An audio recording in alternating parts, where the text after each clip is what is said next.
Hey guys, welcome to another episode of Midwest Mindset. Today we're doing some frost seeding here in northern Indiana. Got a plot behind me that last year was soybeans Roundup Ready, and I sprayed them a couple different times. Got a little bit of weed competition to deal with in here, but for the majority it's just exposed soil here. So it's a perfect time and a perfect opportunity to put down some clover.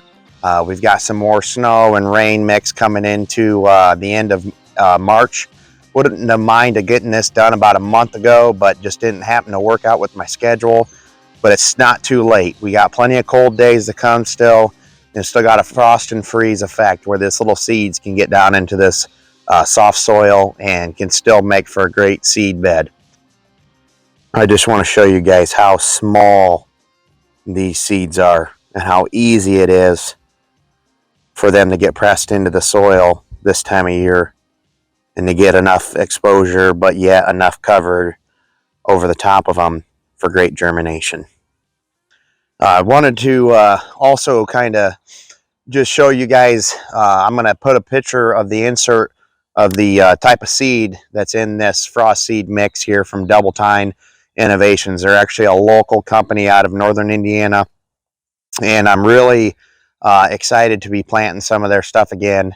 I've planted some of these mixes in the past and just haven't been that excited about some of the products out there on the market. Some of these big box brand companies that you see a lot of. There's some details on the insert on what makes it a good brand and what makes it not so good brand. And you got to really pay attention to how much seed coating there is and how much inert matter there is and how much weed seed. A lot of times you don't realize that you're paying for maybe 50 to 75% of what you think you are, and there's all this junk added in to help them make more profit.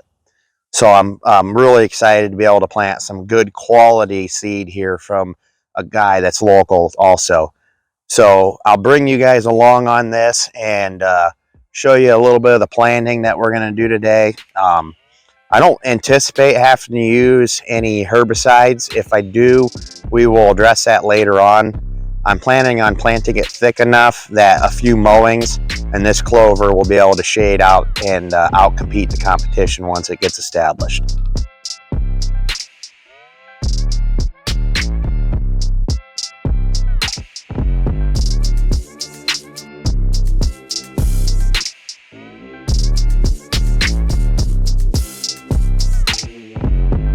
Alright guys, update on the clover that was frost seeded March 28th of this year. Came in planted on an old bean plot that was planted last summer. I also threw some winter rye on top of the beans last September. That's what you're seeing. That's about 4 to 6 feet tall in here. As I said in the previous videos, no chemicals were used in this, but if you look, got a pretty good stand of clover down there. It's pretty small, 2 to 4 inches, I would say, tall.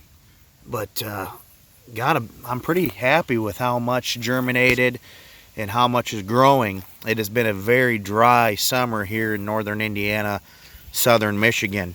So definitely happy with the results to this point. I'm gonna get this mowed. I'll show you what it looks like after it's mowed, but here is what it looks like before. Decent amount of weeds in here, but I do feel confident that with 2 to 3 mowings this summer, we'll be able to get 90% of the weeds taken care of, get this clover nice and thick, and have a pretty good stand going into fall of clover here in northern Michigan. So I'm gonna get the mowing.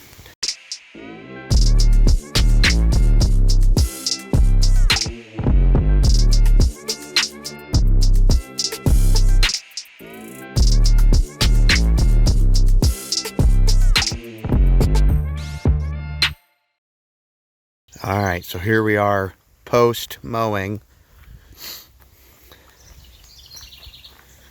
So it looks a lot better than it did before. Don't have all that tall vegetation.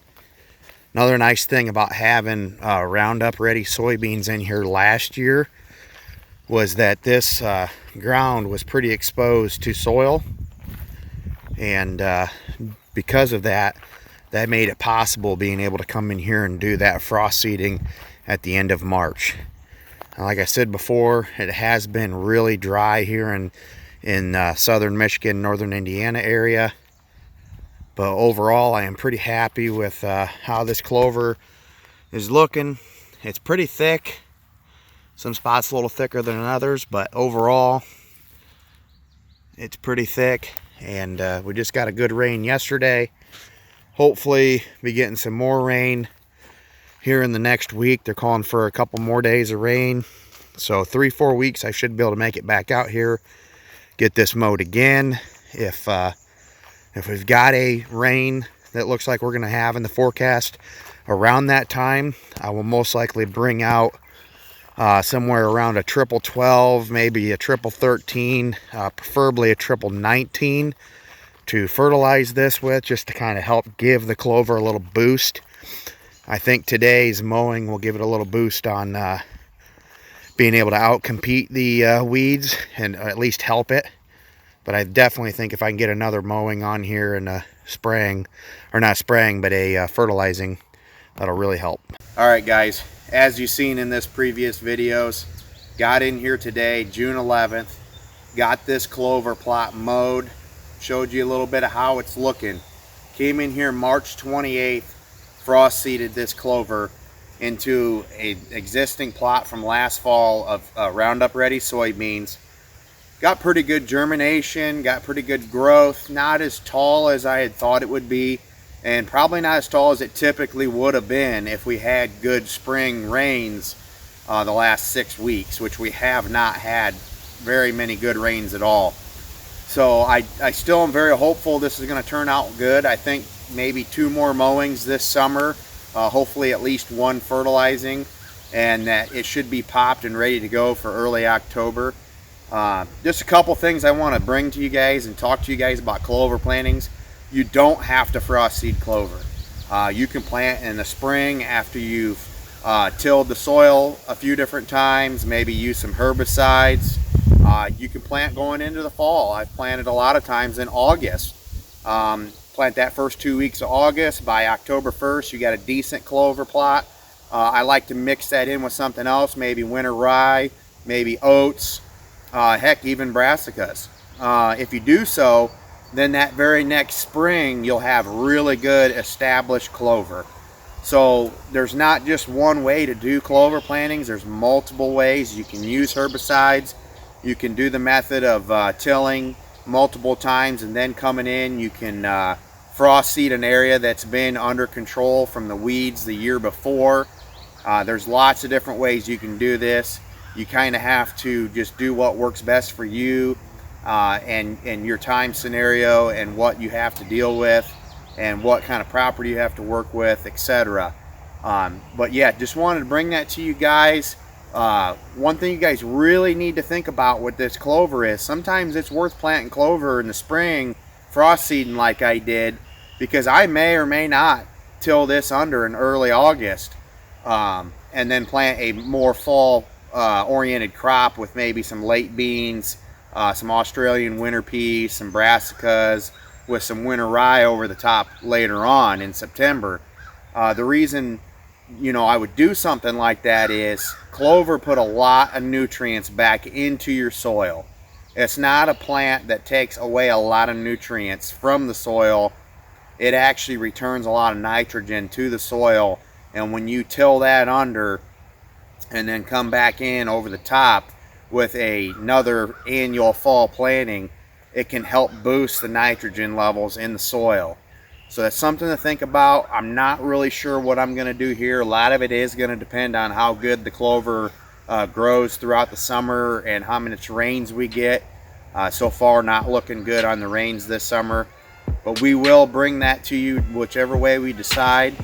I appreciate you guys watching this week's video, and stay tuned for more.